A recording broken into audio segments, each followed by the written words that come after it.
So I finally got around to seeing the Thunderbolts, and I must say Thunderbolts was a real decent movie and was okay for itself. It was not the bad MCU movie. It wasn't really the best of them all because well, we've seen awesome things before, but comparing it to things of the past, I don't think it's necessary. Okay, MCU has had its setbacks, just like every other company will have setbacks at some point.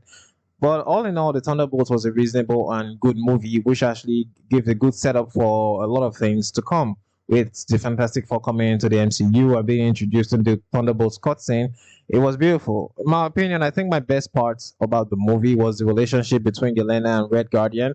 Even though they know they're not blood related, they still have this father-daughter relationship or bond that was more of a she gets embarrassed about certain things he does. He's ready to jump into fire just to save her, even though he doesn't know if he'll survive it or not. And it was a beautiful sight to see.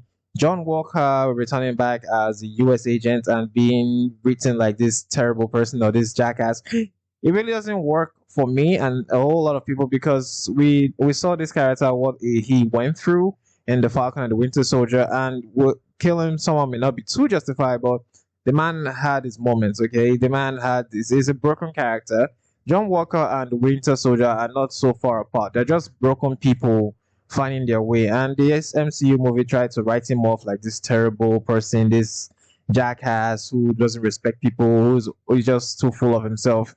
And that was not really what we had in the first movie. He was actually just trying to do good. So the MCU trying to just look for somebody to make look like a bad guy again, it really wasn't working. I really cannot hate this character. I hope they give him more screen time and flesh out his own problems and his own redemption and all that.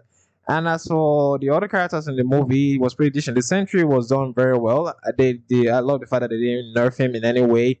They actually brought the Sentry. There was no beating him unless he wanted to be beaten or unless he let himself go or control himself. And most of the other characters, like Ghosts, was also pretty awesome. But I want to understand something. Why does MCU do this stuff where they make a character prominent in the trailer and then in the movie you don't see? Because you barely see Ghost. Anybody who sees that movie knows you. If you like, sorry, you barely see Taskmaster. I mistakenly called her Ghost there. You barely see Taskmaster. You only see her for like what 5 minutes and then she's gone. Overall, the Thunderbolts was a pretty interesting movie. It has a good setup. It's going to lead to something more, obviously, with what we got from the cutscene at the end with the Fantastic Four coming in, which is another movie I'm looking forward to seeing. Thunderbolt, if you haven't seen the Thunderbolts yet, which I'm pretty sure you should at this point, or should have by this point, you should go check it out. It's a beautiful movie and you will not be bored. I'll see you in the next one, guys.